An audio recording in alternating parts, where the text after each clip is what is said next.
Hey everyone, this week I'm going to introduce you to my friend Jess. Hi Jess, how are you? I am good. How are you? Good. I'm really excited to see you. We were just talking, and if you've listened to the podcast, you know I have no sense of time for the last 4 years because everything since COVID has just been weird. But we did meet, in fact, almost 2 years ago. By the time this episode is live, it'll have been just over 2 years at this beautiful event that now I'm kind of reminiscing I might have to go this year, and that's Cami Guildner's Extraordinary Women Ignite event. Hmm. And Cami is a coach here in the Denver area, and she has such a beautiful community. Hmm. And I was touching on the fact, so I went in 2021 and 2022, and that 2021 event was life-changing for me. Hmm. I remember sitting and I almost didn't go. It started on Veterans Day that year. It was November 11th. And it was my first morning teaching yoga as an official yoga teacher. And I was like, man, I really don't want to drive all the way to Golden. And I have a point to the story. But Cami had given me a free ticket as a thank you because she spoke at Social Media Day Denver that year. Cool. And I was like, you know what? I think I need to go. Like there's a reason for this. So I got there and I got there late, like 5 minutes late, which I hate doing. And there's one seat left in the whole room. And it was this beautiful group of women that welcomed me in for those 2.5 days, I would say, Hmm. that I still talk to, that I had never felt so welcome by a group of strangers. Hmm. And I will mention Trisha Turpinoff, who unfortunately passed away last year. She Hmm. sat next to me that day, and Oh. she changed everything for me. Hmm. I was sitting at that table and I was working very heavily in my W-2 job at that point. I'm talking like 60, 70 hours a week for him. And I was working my business. And I sat there and I was like, you know what? I am done putting all of my energy into building someone else's legacy. It's time Hmm. to build my own.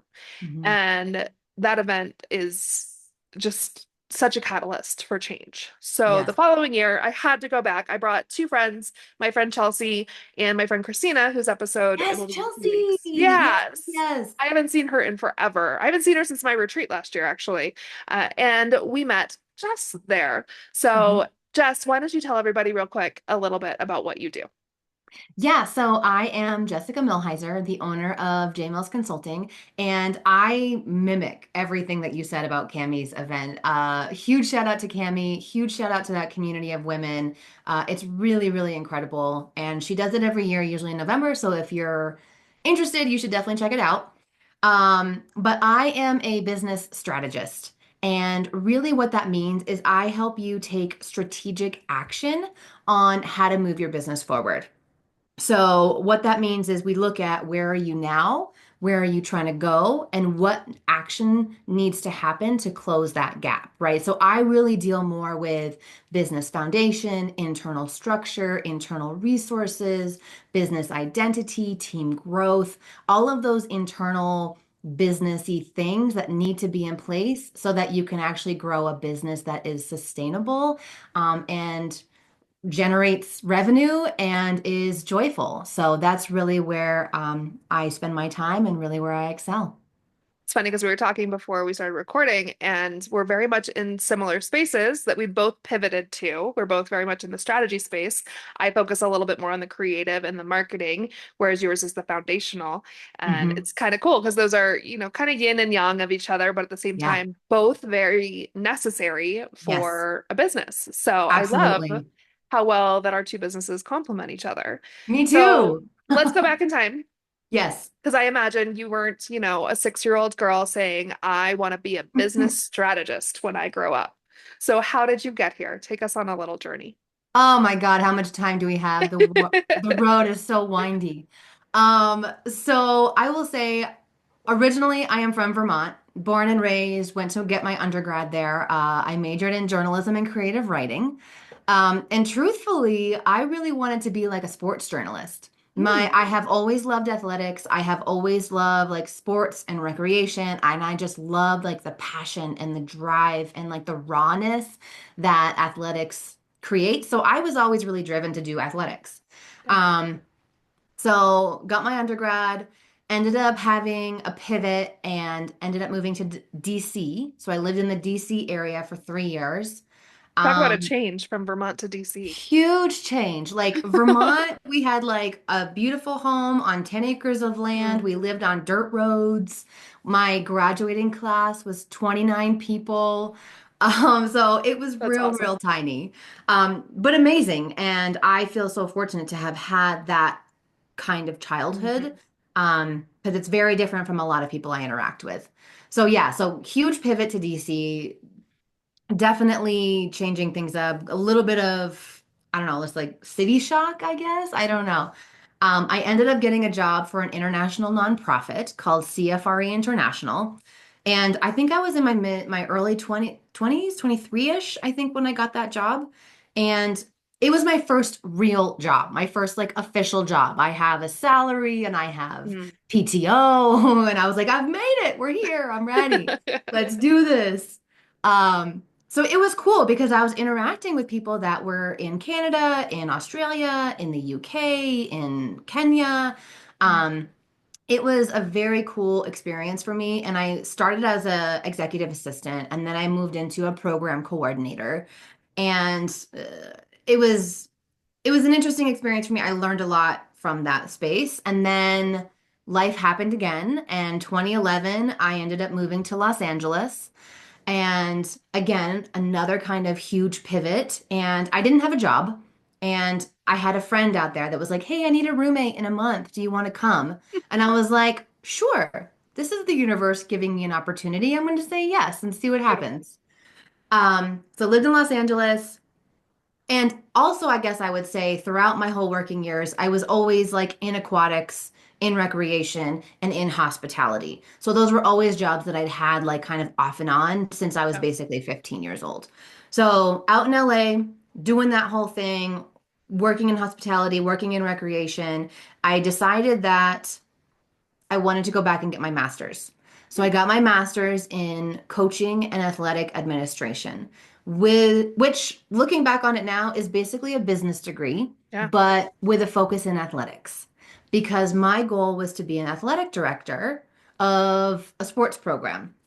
Well, living in Los Angeles, guess what? It's really hard to break into athletics. It's like Yeah. it's complicated, it's competitive, it's who do you know? Are you an alumni? I wasn't any of those things. Um, Luckily, this swim school found me, and I became their director of operations, and I was there for 6 years, I think. Hmm. Um, so all to say, lots of different pivots, lots Yeah. of different life experience, job experience. But then COVID happened. My husband got laid off, and I was like, cool. I mean, not cool, but also like, let's use this as a moment, an opportunity to leave Los Angeles because I was ready to go at that point. I was like, I've been here 9 years. Let's change it up. So he ended up getting a job in Denver, and we moved to Denver in September 2020. And I was basically like, okay, like, how do I work? What am I doing? How's this going to happen? Yeah. And in December 2020, the main instructor at that swim school, she broke off. It was an amicable parting. But she's like, "Hey Jess, I'm doing this thing, but I don't know how to run a business. Can you help me?" And I was like, "Oh, okay, I think there's something here. I think this Mm. could be a need for people." So basically, I spent all of 2021 trying to figure out like with my business strategy, my business operations background, um, and I say that only because all of the jobs that I held were in operations, Yeah. administration, leadership, and management. So I kind of learned through education, but I also learned through a lot of life experience. But I also think it is kind of my natural skill set. Yeah. Um, so anyway, so JMC was born in that moment, and here I am today. I think it's really interesting how your dream of being in the athletic space did, in fact, lead you to where you are. So, like, Yes, in a way, you were meant to be in that athletic space, just only for a chapter. And yes. it was just a stepping stone to where you are now. Yeah, So, kind of bridging the obviously, gap. right. So, that contact was obviously one of your first clients. But what did your business look like in, let's say, that late 2020, early 2021? Oh my God, Super Nation. I was like, I don't know what I'm doing. Like I called myself an accidental entrepreneur because this was never actually the plan. Right. So I kind of fell into it. It came up very organically, but I was like, okay, again, this is the universe presenting an opportunity. Let's roll with it. So I spent 2021 starting to put feelers out, starting to try and, come up with like, well, what would I offer and what would that look like and how can I help and what services are actually needed in this space. So I Yeah. think 2021 was really more of a research year for me, just kind of figuring out if it could work and if I could get paid for it. And, luckily my husband had a good job Right. and we were financially stable in that space that gave me the opportunity to take this chance. And by the end of 2021, my husband and I had a conversation. I was basically like, I think this is a thing. I think this is an opportunity. Are we okay if I try to take a chance on this? And he was like, yep, I think we're financially okay. I think we're doing all right. And basically in that moment, I committed to if I'm doing this, I want to give it 2 years because I don't want to be half in, half out. If I'm doing it, I want to be all in Yeah. and know that like if at the end of 2 years it isn't working out for whatever reason, I want to be able to look back and be like, well, you know what? I tried everything I could. I gave it my all. It wasn't working out. Now it's time to pivot. Yeah. So 2020, January 2022 was when I was like, I'm getting my LLC, I'm doing my biz bank account, I'm starting to network and be more aggressive in, marketing and selling and all those things. And at the end of 2023, which was our 2 year mark, we were kind of like, okay, like I think this is still working. I think this is still worthwhile and we're good to keep going. What was the hardest thing when you were starting out? Oh man. I think the hardest thing about starting out was, well, pricing, That's where my figuring mind went out to for me too. it's hard to figure out because like you don't want to charge too much, but then it's also like I need to figure out how to survive and like am I overcharging or am I undercharging? So the pricing strategy stuff I think has always been challenging for me. Yeah. And I will say I have grown in that space and I feel comfortable, but I am sure that there is room for more growth in that space. But there's something to be said for who your target audience is and wanting to be Yeah. approachable, but also maintaining your life, Right. sustainably. You don't want to have 30 clients in order to scrape Correct. by, which Correct. oftentimes, I mean, my pricing, I mentioned on a past episode, when I started off as a virtual assistant, I was taking anything. Hmm. If you had a Yep. task to be done and you were willing to pay me something for it, I was going to Yep. take it. So my Totally. social media packages, I was doing it for $180 for 20 posts a month, Oh, which is wow. insane now, right? Yeah. But like it was that stage of like I just need to get my name out there and like Yep. and also I need to pay my bills. Yep. And now my minimum packages are $500 a month, which Yep. still could go up, a lot of people tell me, but it is that interesting like I want to be accessible to the Mhm. person who is probably 2 years into their business. I'm not the Yeah. person for the one just starting out that doesn't have capital, but I don't want to be the person only working for the companies that are 10 years in. I want to work with the entrepreneurs, so Totally. it's showing your value in your pricing, but at the Yes. same time, like you said, that target market. And I heard this great analogy a couple years ago. My friend Yvette, who I also met through Cammie's Circle, she found it on a coaching site. But it basically, a lot of times people associate money with time. How long is this Mm. going to take me? And she read, and I'm going to butcher this, but basically the summary is it would take just as long to mine a rock as it is to mine a diamond. So it has Mm. nothing, time cannot equate what you charge. You have to look at the value proposition that you Yep. have. And Yep. my business coach always said, like, you can't decide whether what other people can afford to pay either. Right. That's on them to decide. Yep. And I think pricing is just for those of you starting out in your business, I just hit 6 years a couple days ago, which is funny. It was 7 o'clock at night before I realized it was my business anniversary. And I was like, oh, 6 years. Like, that's pretty cool. But Congrats. thank you. But I'm six That's years in, right. you're 3 years in, Yep. and the pricing struggles, I'm not sure they ever go away as entrepreneurs. I don't think they do. And I think the other thing that I would touch on in response to your question is what is that? What is that? Imposter syndrome. Oh my gosh, yes. Right? Like, I mean, Yes. that's real, especially in the beginning, the first year or 18 months or 2 years or whatever. You're kind of like, oh my God, who am I to be charging X amount of dollars for this thing? Mhm. So I think that ties into the pricing Yeah. strategy. And again, shifting, you're totally spot on, shifting from hourly rate really to value rate. Yeah. Um, but And it's hard. what It's are you hard. taking off someone's plate? And this is actually a great transition for us, but my friend Shalisa was on the podcast in the very beginning, and her response to like the who am I to do this was someone out there is doing it, so why not me? And I Right? loved that. Like, Yep. why not you? Why not? Because you do have a unique skill set and somebody is going to pay you to use it. So Absolutely. before we went live, we were talking about paying people to do what they're good at because Yes. that's something I run across a lot is entrepreneurs that want to do all the things. So I was Mhm. saying I do strategy calls with even the entrepreneurs who are like, I'm just going to handle it all myself. And especially in the beginning, right? You resources, money, all of that for sure. But Mhm. there's an interesting balance between doing it yourself and saving money, but how much time is that costing you that Totally. you could be working on something that makes you money? Mhm. So touch on that a little bit on designating tasks to other people, allowing people to work in their zone of genius.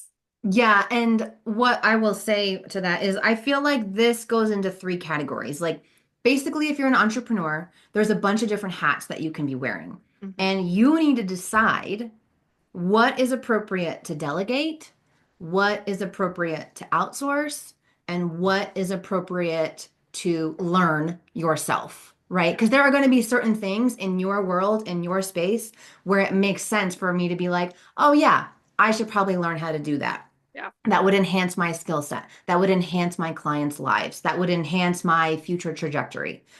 Outsourcing really comes into play.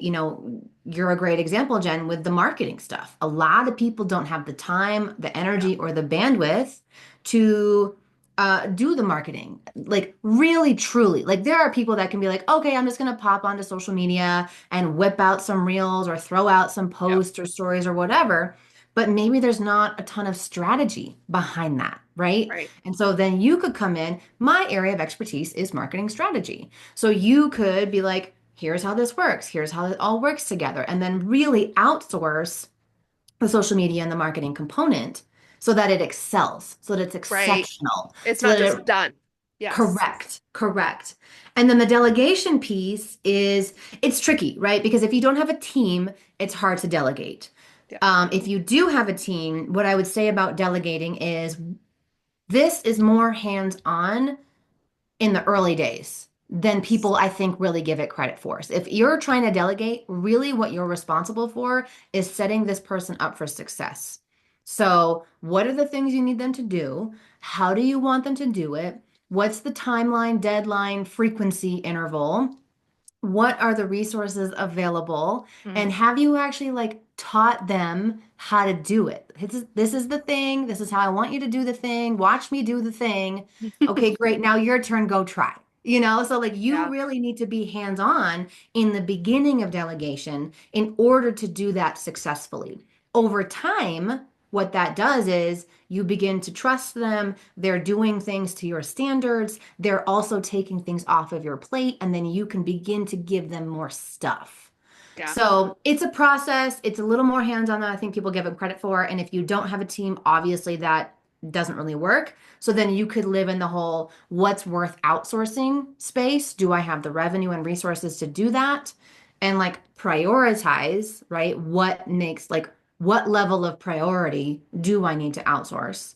Yeah. And then again, what makes sense for me to learn? Yeah, and going back to the delegation piece, what's really interesting. So, in my sales coaching hat that I still wear with my former boss, Hmm. is you have to let go a little bit and accept, especially at first, they're not going to do it as well as you think you can do it yourself. Hmm. And as they develop in that role, they're probably going to do it different than you would do it. And that's Yeah. okay. That doesn't Yes. mean there's no corrections in place. That doesn't, but they aren't you. And they're never gonna love. I saw Gary Vee speak in Atlanta Oh, years ago. yeah. And Hmm. he was like, you have to accept that your employees are never going to love your business as much as you do. Like, Yeah.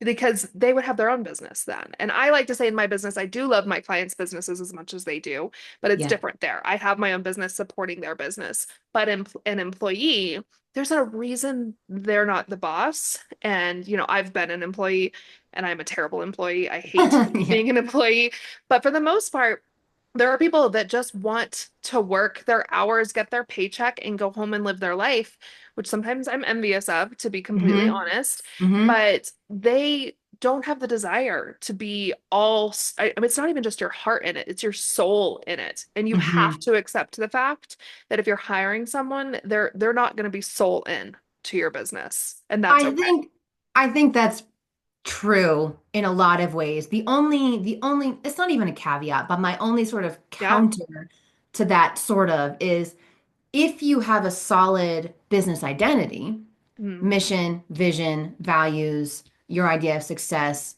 and like really understand like what the heart of your business is, you can then utilize that to yeah, hire the right people. And if you're absolutely. using your business identity to hire the right people, they will feel more loyal. They will feel more Absolutely. passionate. They will feel more strongly about your business's success rate because they feel the same way. So, Totally. yes, I think you're the owner and the boss and all the things, and you're going to always be top, top, top. But if you have the right hiring strategy, I think you could get people that feel Absolutely. passionate. Absolutely. Yeah. Like, I mean, I do work for a nonprofit in California, and the owner lives with disabilities, and the nonprofit is to help healthcare facilities become more accessible. So Mhm. obviously, I'm never going to have that same connection as him, but Right. his mission statement and the value statement and everything speaks to my soul. So I Yeah. love his business. Yep. Absolutely. If you have to have those pieces in place in order to find people, because if you don't know what those pieces are, how is Right. anyone else supposed to? Correct. Yep. Yeah. So, what does your business look like now? Who are you working with? What kinds of projects are you working on with them? Give us a little insight there. Yeah, so I work with female entrepreneurs who have service-based businesses. Mm, So coaches, consultants, bookkeepers, creatives, whoever's got kind of a service-based space. And really, I do more project work than anything. So I do business identity work. I really help you get to the heart of what it is that you care about, what it is that you're trying to achieve with this work that you're doing, mhm. mission, vision, values, all of that. I do a lot of business organization. When I say business organization, that's really like, what does your internal business foundation actually look like? What are your resources? What's your structure? What are your processes? What are your workflows? And a big chunk of that space is looking at your client experience, your client journey, and Yeah. like figuring out how do clients move through their work with you from start to finish, like how they find you all the way through offboarding, because the client experience matters Mhm. so much. Yeah. And it's not just like, okay, internally and logistically, like how can I simplify? How can I streamline? How can I make it more efficient? But on the flip side, like the client facing side, what does all of this mean for them? You know what I Right. mean? So really kind of taking a look at that. Another thing I do is team growth. So if you're looking to expand your team, even if that's a part-time VA or a part-time person, like let's build you a hiring and training manual. Let's build you an employee handbook or a contractor welcome packet. Like these are things that should be in place as you begin to grow your team so that again, you have that structure, you have that focus, you have that intention Yeah. behind the growth of your team and you're not just throwing bodies at things. You know what I mean? So that's a tricky space. Yeah. Um, and then I am planning to launch a 12-month strategic planning program, Very which cool. I'm actually really, really excited about. And it's really about helping entrepreneurs identify what are your 6 to 8 goals for the next year. And What metrics are you using to judge the success of your Mm, business? Like, let's actually identify the metrics in your business. Is that social media growth? Is that newsletter open rate? Is that number of clients per month? Is that revenue? Like, what are your metrics that you're tracking? yeah. Um, and then breaking it down to quarterly. Like, so great, we've got the big year plan. Let's work together to work quarter to quarter. How'd you do? What needs to happen next? So a lot of the work that I do is very action oriented. It's very strategic, but it's also very collaborative. Let's work together. Let's make moves together. It's very Mm, hands-on. It's very customized, and we're making real progress every single time that we meet. So yeah. it's very rewarding for me to do this work. Yeah. The 12-month program sounds very cool. And you told me it's going to be very limited how many people, which I Yes. love. Yeah. Um, so we talked about difficulties and challenges when you're starting your business. What Hmm. about, and we both alluded to the fact that pricing is kind of one of those things that's forever a challenge, but what's challenge? We all know entrepreneurship is not for the faint of heart. Yes. And what challenges do you see in your own business now, 3 years later? So it's interesting that you say that because I'm in my third year. And my main goal this year was consistency. I Mm, really wanted to focus on consistent messaging, consistent clients, consistent revenue. Like that was really my main thing. I didn't want to change too much because in my mind, I don't want to change something just to change something. I absolutely. want, and I'm starting to see this year that people are like, oh, you need help with this? You should go talk to Jess. Mm, Oh, I need support with this. You should go talk to Jess. So I think I am learning that it takes time for yeah. people to really start to understand what you do and to understand your messaging and to understand, like, oh, I need this thing. I need to go to Jess, or being able to refer people. Like, it takes time to build Yeah. that. And that's all about visibility and marketing and consistently showing up. And I guess challenges that I'm facing this year, I'm not gonna lie, I think this has overall been a pretty good year for me. I've hit Oh, my mark on most of the things. But I think I still sometimes get caught up in, because there's ebbs and flows, right? of There's course. peaks and valleys with everything. And I still sometimes get caught up in when I am having um, a lull in Yeah. things. It's hard to not get in your head when you're like, okay, is it me? Is it my messaging? Have I stopped showing up? Am I not talking to the right people? Yeah. I think for me right now, it's just trying to stay out of my head when I'm in a lull and trust the process and trust that, Yes. like, I am showing up. I am consistent. I know what I do and how I help, and that is clear, and just try to trust the process. And that's Yeah. sometimes hard for me because I'm not the most patient person. When is your birthday? What's your sun sign? July 31st. Okay. Okay. Do you know your Enneagram? I think I'm a one. Yeah, that makes sense. I'm an 8, so I feel it completely. What's also, and those lulls sometimes are a blessing in disguise. Like as you were talking, I was thinking about like I have a client that gave notice that she's taking some space to figure out what's going on in her business, and that's always a disappointment. Um, but that's why we do what we do is help business owners find their Yep. path. But as you were talking, I was like, I haven't seen a lot of inquiries come in the last 3 weeks, and I haven't, it's been kind of just steady, Hmm. which that's fine, right? Like for a moment, Hmm. it's like, okay, Jen, like that's okay. But Yeah. also, our daughter went back to school. We are recording this, what is today? September 24th. So my Hmm. daughter went to school, back to school 5 weeks ago. And we've been really struggling with her Hmm. transition back to school. And she's been having some big feelings that we've been working through. And if I was slammed with work right now, Sure. I I would be failing my clients. So in a way, like this lull has been a gift. And I'm not going to Yes. say that every time your business lulls that it's a gift.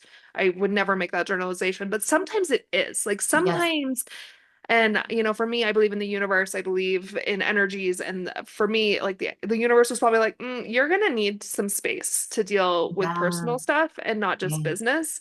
And I think as we progress through our business, we start to recognize that a little bit Yes. more. And money mindset is something I really struggle with because I have a lot of Yes. financial trauma. But Mm. believing. And what's interesting is I got that email. I haven't shared the story with anyone yet, but I got that email from my client giving her 30-day notice. And then I immediately got another email asking if I had availability for a new client. Oh, And it was nice. like this kismet moment that I was like, yes, like money flows, money comes Yes. and money goes. And it's really, really hard to recognize when you're in times of financial stress. Like, because, people, when I was in those times, people would be like, just trust, just trust. And I wanted to be like, you know what, fuck you. Like, this sucks, right? Mm-hmm. And it's It's hard. it's so hard. Yeah. But you have, I mean, every business, every corporation goes through ebbs and flows. We just don't see it. And as an Yes. entrepreneur, you're feeling it on every level. And Yes. exactly what you said, you have to trust the process. Mm-hmm. One piece I would love, and you are so good at your newsletter. And I was saying before we recorded, my goal this week is to get my domain sorted so I can get my newsletter going again. Yeah. My friend Megs and I have, cause she's committed to her newsletter and I've committed to fixing my newsletter. So Nice. accountability partners are fantastic, but Mm-hmm. you are great at doing your newsletter. Thank Let's talk you. about, yeah, absolutely. Let's talk about your visibility piece. So what are you doing to make your message more visible to people? Yeah, that's a great question. So I have my once a month newsletter, and some people were like, once a month, that's like not enough. But I'm like, for me, that is enough. For Mm, me, that is like I am able to put out quality content, helpful content. I don't feel yeah, spammy. Like my objective in that piece is um, value and just an expert in my field. yeah. So I think one of the visibility pieces that has been helpful for me is understanding what my objective is for each component. Mm, So, yes, newsletter, I'm happy with once a month. That's fine for me. And I'm consistent and I can stick to that. I think my social media, I try to do 2 to 3 posts a week because that feels good to me. That feels like reasonable and what I can commit to, right? And yeah. again, my messaging is all around what I do, how I help, helping entrepreneurs build better businesses. The other space that I try to be visible in is in networking. And that can be a little tricky at first because it's like, well, where Yeah. should I network? What's the right space for me to be in? Because in Colorado in particular, there are tons of networking groups. And it is really easy, I think, to get overwhelmed by that. Yes. Like there's virtual groups and there's chambers and there's women's groups and there's like online stuff and there's so many different types. Like sometimes there's industry specific and I'm just like, what do I feel comfortable committing to? Because Mm, I am of the belief that's like if you're in a networking group, you are committed, you are consistent, you are showing up. So I think honoring your own bandwidth. And if for oh, I right love now, that. that is one networking group, great, fine. Lean into that one networking group. It may take you some time to kind of shop around and figure out what feels good. But once you find it, you can be like, okay, cool. This is my space. This is where I live. This is where I'm at. So I think for visibility, whether it's newsletter and email marketing, whether it's social media, whether it's networking and stuff, I really think honor your bandwidth Mm. and understand what your objective is for each of those spaces. Yeah. If So, you've never done a social media post called Honor Your Bandwidth, please do that because that's such a great, I think you should coin that phrase because okay. I love that. And I do want to touch on the networking piece. I left my networking group earlier this year, and it was one of the hardest things I have ever done because I have so much love. I helped found the group. I was one of the original members. Mm, But I'm in a I think I joined in 2021. My life looks very different than it did mm, in mm, 2021. I'm a wife and a mom now. I'm full-time in my business. And, I lean more into my beliefs, my own witchiness, and mm, I struggled big time because that group felt like home for so long. But I mhm, realized because of pivoting myself, not just my business, but pivoting myself, that it was time for something new.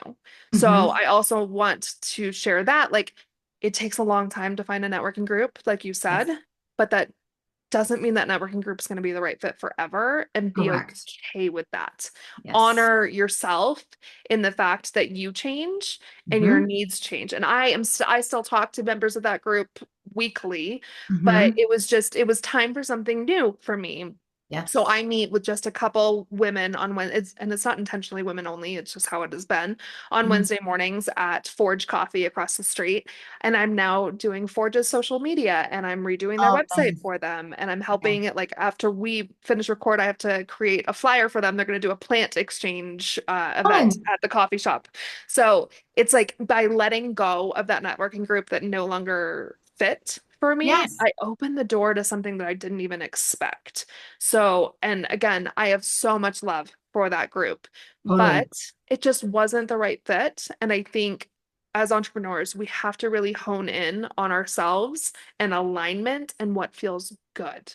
Yes. I mean, this all ties together. Like even the task work we were talking about, whether you delegate it or outsource it, what feels good? What do you actually want to be doing? My Mhm. newsletter, figure out this domain thing. I could hire my friend in Maine to figure it Yeah. out. Yeah. But this is something that, and you've touched on this is something that my clients run into as well, needing to fix their domains for their newsletters because Google and Yahoo put a new piece where you have to verify your domain in order to send newsletters. My Mhm. clients need that. So this is worth me learning how to Yeah. do. And Yeah. also just from like I know I can freaking figure this out type of thing, like just that type 8 Enneagram, like determination. I just need to Um, carve out the time. that's been my issue. That has literally been my issue. I'm like, I just need to, so I'm gonna commit to it today. So you can I'm gonna message hold me you to later. it. I'm gonna It email you tonight or tomorrow morning and be like, did you do is it? done.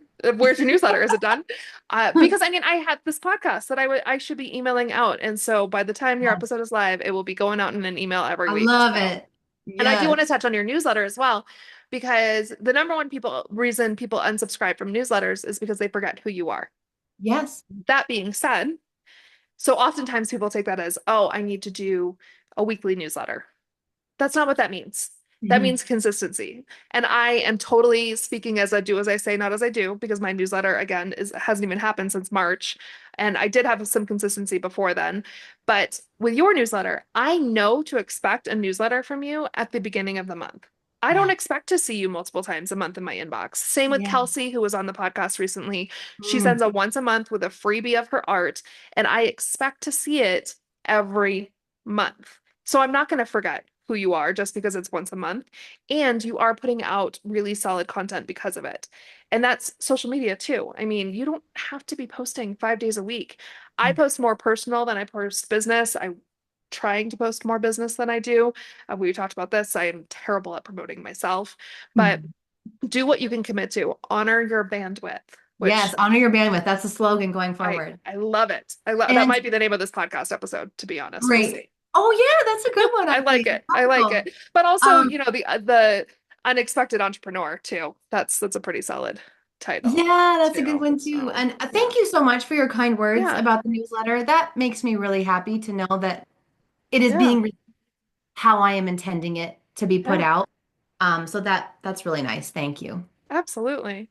So, what is the fire that keeps you going when business gets hard, when entrepreneurship gets hard, when you hit those lulls, when you have the client who gets mad about something silly? What keeps you going? It's a great question. And for me, it really is the fact that I find so much joy in the work I do. Yes, it's hard work. Yes, it's fatiguing. Yes, there are good days and bad days and roller coaster rides and all the things, but like at the heart of it all, at the end of it all, I fucking love what I do. Mm, And I love how I help these women with their businesses. My mission is to help entrepreneurs build better businesses. My idea of yeah. success is having high quality work, having providing amazing value and working with women that are changing the world Mm, with their zone of genius. Like I want to be helping these women. And I am so fortunate that the clients that I work with are changing the world in their own right. And, and that's what drives me. I love it and I'm grateful. And that's not to say that there aren't hard times and hard days and all the things, but I mean, I've had my fair share of meltdowns, let's be honest. I feel Um, that. but it's just, it feels so good. Like when a project comes to a completion, it feels Yeah. so good to be like, hey, we did that. we got that done. You can grow your business in this way now, or you can carry on in this capacity now, or you are so much clearer in what you're trying to do and how you're trying to do it. And it's just, it's really cool. It's really cool for me. I think our businesses just align so well, which I had not even realized until we talked today. This woman, her name's Faith. She does career coaching. She comes in and speaks to organizations, and she came to speak to that networking group that I left. And she talked about how the dopamine hit you get is actually right before something happens. And it clicked to Mm. me, the dopamine hit I get is right before we implement whatever for my clients, right before they launch that retreat, right before as I get to tell them their website is live. That's one of my favorite moments, is sending them that URL and being like, your website is live. Like, Yep. that's where I get the dopamine hit that Yeah. keeps me going. I just It's got chills. helping, right? Like, it's just, and it is so simple, but it's so empowering. And Hmm. just being the support to help other people's dreams come true. There's Yes. and neither one of us take that lightly at all. Like, No, this is it's a so really, serious. yeah, It's so like absolutely. real and raw and vulnerable. And there's a lot, like, I feel that weight when people come to me and are like, hey, can you help me with my business in this way? That's Yeah, their personal and professional, like, livelihood situation. Like, it's a big deal. yeah, And I'm honored to play a part in that. yeah. So So, obviously a lot of our listenership is entrepreneurs with their own businesses. And, my husband who listens to it every Tuesday morning when the episode goes live. But what is one thing that you think these entrepreneurs could check in their business, or something that they could think about this week after they listen to this episode? What is Mhm. one thing that they could check in on in their business? Okay, can I say two things? Yes, yes, you Okay. can do too. Because I think they're both really important. So if you can carve out some time, I would say if you can take a look and identify a business identity. What is your true mission? What do you actually care about? Do you have a solid idea of what success actually looks and feels like to you? And not just what society tells us success is. Like, what does that Yeah, actually mean to you? And does your business vision align with that? I think that's thing number one. And that is really your foundation piece for all of the business decisions that you make going forward. The second thing I would say is, can you take a look at your client journey and your client experience and identify what's going really well? What do you feel really good about? Where are there gaps or where are there holes, and like what can be improved? And thinking about it through the lens of like, yes, efficiency and effectiveness, but also through the lens of your clients. Like, that experience matters a lot. And that's something that I've been talking about a lot on my social media and in my newsletters and stuff. Like, the client experience is huge, especially if you're a solopreneur, service-based professional, whatever. So those are the two things, your business identity and then your client experience. Those are two things that I would try to carve out some time and take a look at and see how it's looking in those spaces. and for those of you listening, if you found that there's holes in that, then definitely reach out to Jess and see how she can help you fill in those gaps. What is the best way for listeners to get a hold of you, to find out more about what you do, to hire you, all of it? Yeah. Yeah. So I'm super active on Instagram. It's JMills underscore consulting. And then I'm pretty active on LinkedIn as Jessica Millhiser. My website is jmillsconsulting.com. And you can always email me with questions at jessica@jmillsconsulting.com. And Beautiful. I'm And I'll happy to link all of it. connect. Yeah. Awesome. I'll link all of that in the show notes. But Jess, this was wonderful. I don't we've, poked around at each other on Instagram, but this was great. And I was just thinking we need to connect more because I would our love that. businesses really complement each other quite well. I Uh, agree. And let's do yeah. more. Yes, That's fun. please, please.